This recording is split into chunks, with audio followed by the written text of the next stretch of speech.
আজকে আমরা উপস্থিত হয়েছি বগুড়া জেলার আঞ্চলিক ভাষায় চমৎকার কথা বলে সারা দেশে যিনি মানুষের মন জয় করেছেন, দ্বীনের দায়ী প্রবীণ আলোচক, আমাদের মাথার তাজ হযরত মাওলানা রুহুল আমিন যুক্তিবাদী সাহেবের নিজ বাসভবনে আজকের এই ওয়াজ এবং দোয়ার মাহফিলের আয়োজন তিনি নিজে করেছেন।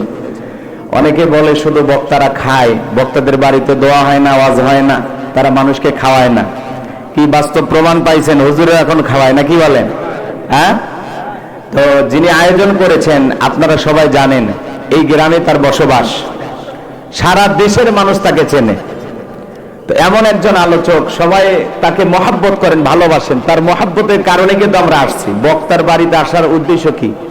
ডাক্তারের বাড়িতে ডাক্তার যায়, ইঞ্জিনিয়ার বাড়িতে ইঞ্জিনিয়ার যায়, হুজুরের বাড়িতে হুজুর যায়, বক্তার বাড়িতে বক্তা যায়। কথা কি বুঝতে পারতেছেন? যতগুলো বক্তা আজকে তার মাহফিলে আসছেন, শুধু তার একটি টেলিফোনের কারণে যে আমার বাড়িতে অমুক দিন দাওয়াত, এই মানুষগুলোকে একত্রিত করতে গেলে কয়েক লাখ টাকা লাগতো, কিন্তু এখানে 1 টাকাও দিতে হয়নি। কারণ ওই যে বললাম, মহাব্বত আর ভালোবাসা। আর ভালোবাসা যেখানে, সেটা কোটি টাকাতেও পাওয়া যায় না। তো তিনি আয়োজন করেছেন আজকের প্রোগ্রামের সম্মানিত সভাপতি মাওলানা রফিকুল ইসলাম, আল্লাহ পাক তার গোলামকে কবুল করুন, চিল্লা বলুন আমিন। আজকের প্রোগ্রামের প্রধান অতিথি, মাটির মানুষের নেতা, মাজলুম একজন নেতা, আপনারা সবাই জানেন। ওনাকে নতুন করে পরিচয় করে দেওয়ার কিছুই নাই। মামলা হামলা নির্যাতন জেল জুলুম কম হয় না এই মানুষটার উপরে, কম হয়েছে। একজন মাজলুম জননেতা অধ্যক্ষ মাওলানা তায়েব আলী, আল্লাহ পাক তার গোলামকে হায়াতে তৈয়বা সিয়াতে কুল্লে দান করুন, মৃত্যু পর্যন্ত আপনাদের পাশে থেকে খেদমত করার জন্য আল্লাহ যেন তাকে কবুল করেন, জোরে বলেন আমিন। আজকের প্রোগ্রামের বিশেষ অতিথি অ্যাডভোকেট আব্দুল হালিম, নুরুল ইসলাম মন্ডল, আমাদের প্রিয় ভাই এম.এ. আব্দুর রহিম, আল্লাহ পাক তার গোলামদের হায়াতে তৈয়বা সিয়াতে কুল্লে দান করুন, ছেলে বলুন আমিন। আমন্ত্রিত ওলামা ইকরাম হিসেবে অনেকের নাম রয়েছেন। আজকে যিনি আমার শেষ মোনাজাত এবং যিনি শেষ বক্তব্য দিতেন, আসার কথা ছিল আমাদের উত্তর জনপদের সবচেয়ে আলোচিত মুখ হযরত মাওলানা মুফতি বজলুর রশিদ মিয়া। প্রিয় চাচা অসুস্থতার কারণে শেষ পর্যন্ত আসতে পারেননি, ওনারও নিয়ত ছিল। তো আল্লাহ পাক যেন তাকে শেফায়ে কামিলা আজেলা দান করেন, ছিলা বলুন আমিন। কথা বলেছেন মাওলানা আব্দুল সালাম যুক্তিবাদী, অনেকেই কথা বলেছেন, সকলের নাম বলতে গেলে অনেক সময় লাগবে। সবাইকে আল্লাহ পাক কবুল করেন। মাকসুদ আল আজমি ভাই সহ যত ওলামা ইকরাম কথা বলেছেন, আমাদের প্রিয় ভাইরা কথা বলেছেন, আল্লাহ পাক সকলের কণ্ঠ দিনের জন্য কবুল করুন, চিল্লা বলুন আমিন। সামনে উপস্থিত প্রিয় রোজাদার ভাইয়েরা, পর্দার আড়াল থেকে মা বোনেরা শুনছেন, সবাইকে নিয়ে মহান রবের দরবারে শুকরিয়া আদায় করেছি আমরা। এখন সংক্ষিপ্ত যে কথা আমি বলতে চাই, যেহেতু এটা পবিত্র রমজানুল মোবারক, রমাদান মাস, রহমতের দেখতে দেখতে কয়টা রোজা চলে যাচ্ছে আজকে? জোরে বলেন কয়টি? 7টি। 3 ভাগে ভাগ, রহমত, মাগফিরাত, নাজাত। তো এটি যেহেতু গণা দিন, দেখতে দেখতে শেষ হয়ে যাবে। আল্লাহ পাক যেন আমাদের সবাইকে সুস্থতার সহিত 29টা রোজা হোক আর 30টা হোক, আল্লাহ যেন সবগুলো রোজা আমাদেরকে আদায় করা তৌফিক দান করেন, জোরে বলেন আমিন। এটা সিয়াম সাধনার মাস। আল্লাহ রাব্বুল আলামিন বলেন, ইয়া আইয়ুহাল্লাযীনা আমানু কুতিবা আলাইকুমুস সিয়ামু কামা কুতিবা আলাল্লাযীনা মিন ক্বাবলিকুম লাআল্লাকুম তাত্তাকুন। সূরা বাকারার 183 নম্বর আয়াতে আল্লাহ পাক জানিয়ে দিলেন, হে ঈমানদারগণ, হে বিশ্বাসীগণ, তোমাদের উপরে রোজাকে ফরজ করা হয়েছে। শুধু তোমাদের উপরে নয়, তোমাদের পূর্ববর্তী যারা এসেছিল পৃথিবীর জমিনে, তাদের উপরে রোজা কি ছিল? ফরজ ছিল। কেন আমি আল্লাহ তাআলা দিলাম? এর মাধ্যমে যেন লাআল্লাকুম তাত্তাকুন, তোমরা যেন তাকওয়া অর্জন করতে পারো, পরহেজগারিতা অর্জন করতে পারো, খোদাবিতে অর্জন করতে পারো। যার অন্তরে তাকওয়া থাকবে, এই ব্যক্তি, এই মানুষটাকে পিটায় আপনি গুনাহ করাইতে পারবেন না, কারণ তার অন্তরে কি আছে? তাকওয়া। তাকওয়া মানে কার ভয়? আল্লাহর ভয়। এজন্য তাকওয়ার আয়না আমাদের অন্তরে বসাইতে হবে। আমি আপনাদের সামনে শুরুতেই পবিত্র কোরআনুল কারীমের সূরা হামিম আর সেজদার 30 নম্বর আয়াতে কারিমা তেলাওয়াত করেছি। যেহেতু রমজান কেন্দ্রিক আলোচনা, সবাই রমজান নিয়ে আলোচনা করেছেন, আমি একটু রমজানের পাশাপাশি ভিন্ন একটা কেন্দ্রিক সামান্য কিছু আলোচনা টাচ করতে চাই, সময় যেহেতু কম। যেহেতু বর্তমান সমাজে আপনারা দেখতেছেন, এমন একটি ঘুণে ধরা সমাজে আমরা বসবাস করতেছি, যেটাকে ডিজিটাল জাহিলিয়াতের যুগ বলা যায়। কি নেই বলেন, এই 53 বছরে একজন নেতা বলতে পারবে না আমরা একটা দিন ধর্ষণ মুক্ত উপহার দিতে পেরেছি। বলেন পারবে? কে পারবে? এই দেশে প্রতিদিন চুরি হয়, ধর্ষণ হয়, খুন হয়, এত অপরাধ এই সমাজে। মনে রাখবেন, মানুষের তৈরি করা নিয়ম নীতি দিয়ে পশ্চিম কালেও এই পৃথিবীর ভূখণ্ডে কোন নেতা শান্তি প্রতিষ্ঠিত করতে পারবে না। কথা বলে ঠিক কিনা? এই জমিনে শান্তি প্রতিষ্ঠিত হবে সেই দিন, রবের বিধান এই জমিনে প্রতিষ্ঠিত হবে যেই দিন। আল্লাহর বিধান ছাড়া, আল্লাহর নিয়ম নীতি ছাড়া এই জমিনে শান্তি প্রতিষ্ঠিত করতে পারবেন না। কথা বলে ঠিক কিনা?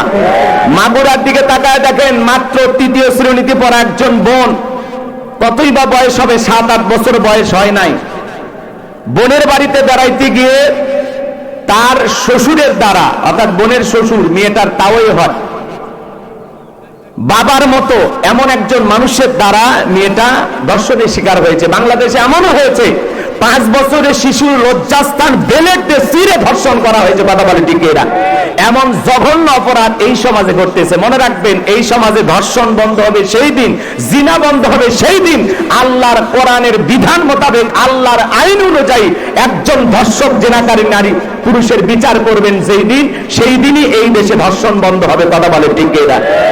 আল্লাহর আইন ছাড়া এই জমিনে শান্তি প্রতিষ্ঠিত হতে পারে? লন্ডনের আইন আর আমেরিকার আইন দিয়ে আর ভারতের পানি পড়া দিয়ে 56,000 বর্গ মাইলে 56 ইঞ্চি মাটিতে কোনো নেতা শান্তি প্রতিষ্ঠিত করতে পারবে না। আজকে বাংলাদেশে অলিতে গলিতে চুরির ঘটনা, কথা বলেন না কেন? আজ থেকে 1,500 বছর আগে আল্লাহ আইন দিয়েছেন, ওয়াসারিকু ওয়াসারিকাতু ফাকতাউ আইদিয়াহুমা জাযাআম বিমা কাসাবা নাকালাম মিনাল্লাহ। সূরা মাইদার 38 নম্বর আয়াতে আল্লাহ আইন দিয়েছেন, চোর পুরুষ হোক আর নারী হোক, আল্লাহর বিধান, আল্লাহর ফয়সালা। অপরাধ যদি প্রমাণিত হয়, চোরের হাত কেটে দাও। একটা চোরের হাত কেটে বাইতুল মোকাররমের সামনে নিয়ে এসে সোশ্যাল মিডিয়াতে যদি আমরা ফলো করে প্রচার করতে পারতাম যে বাংলার পার্লামেন্টে আইন পাস করা হয়েছে, চুরি করলে হাত কেটে দেওয়া হবে, একটা চোরের হাত কেটে আপনি প্রমাণ করেন, বিশ্বাস করেন, একটা চোরের হাত কেটে যদি আপনি বলতে পারেন বাংলাদেশে আইন চালু করা হলো, চুরি করলে আল্লাহর আইন অনুযায়ী হাত কেটে দেওয়া হবে, একটা চোরের হাত কেটে দেখেন, বাংলাদেশের সমস্ত চোরেরা তওবা করে আল্লাহর ওলি হয়ে যাবে। কথা বলে ঠিক কিনা? মানুষের তৈরি করা নিয়ম নীতি দিয়া কে চুরির আইন চালু করবে ভাই? কে? 53 বছরে প্রত্যেকবার প্রধানমন্ত্রী হয়েছে মুসলমান, নামাজের ন্যূনতম বিল বাংলার পার্লামেন্টে কোন নেতা পাস করেনি। কথা বলে ঠিক কিনা? কোন হিন্দু কিন্তু বাংলাদেশে প্রধানমন্ত্রী হয়নি। কথা বলেন না কেন? সব মুসলমানই হইতেছে, মুসলমানের বাচ্চা মুসলমান, সবাই মুসলমান, কিন্তু আল্লাহর আইন চালু হোক এটা কেউ চায়? মুখে মুখে বলে আমরা মুসলমান।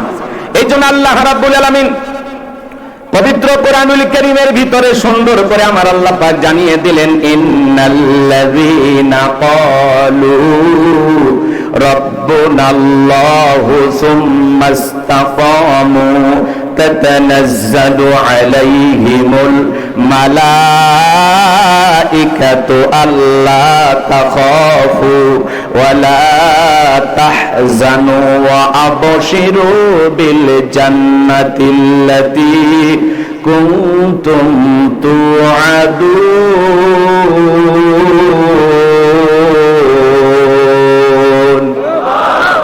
আল্লাহ রাব্বুল আলামিন বলেন, ইন্নাল্লাযীনা ক্বালু রাব্বুনাল্লাহ, নিশ্চয়ই যারা বলে আমাদের রব আল্লাহ।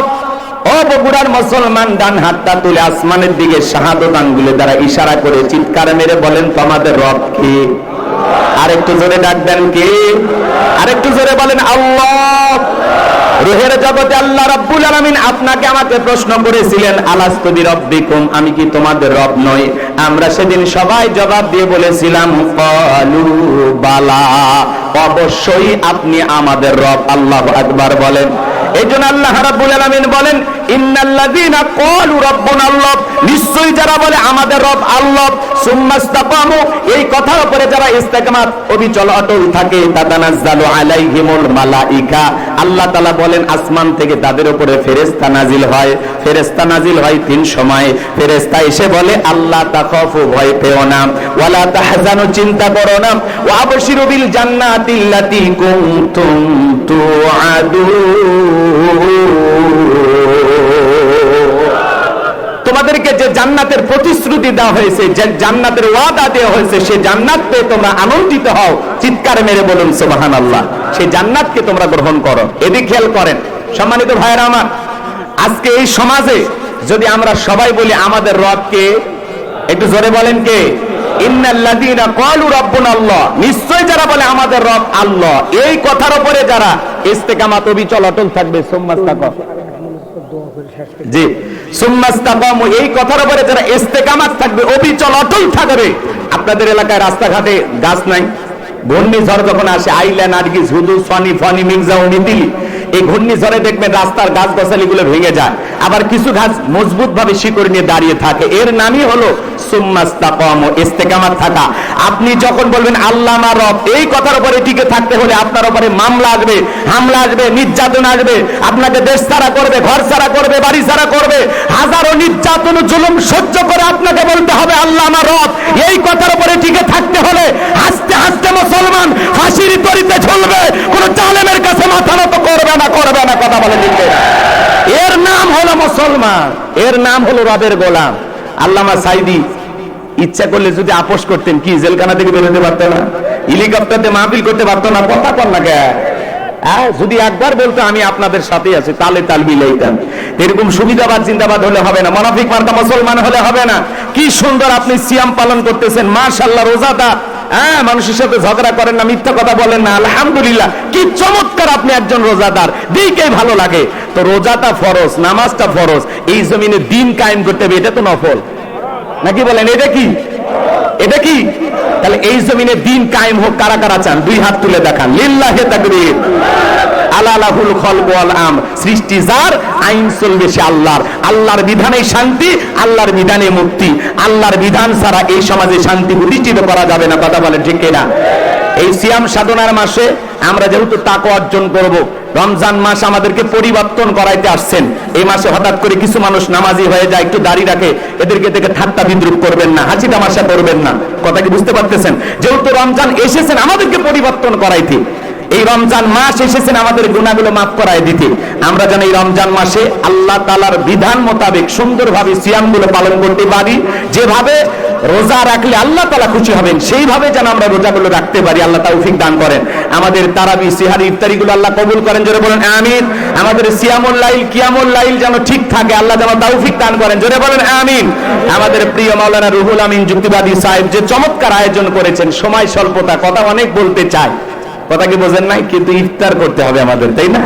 এই জন্য ইফতার আগে, তারপরে ওয়াজ শুনলে হবে নাকি? কর তারপরে তার থাকবেন না।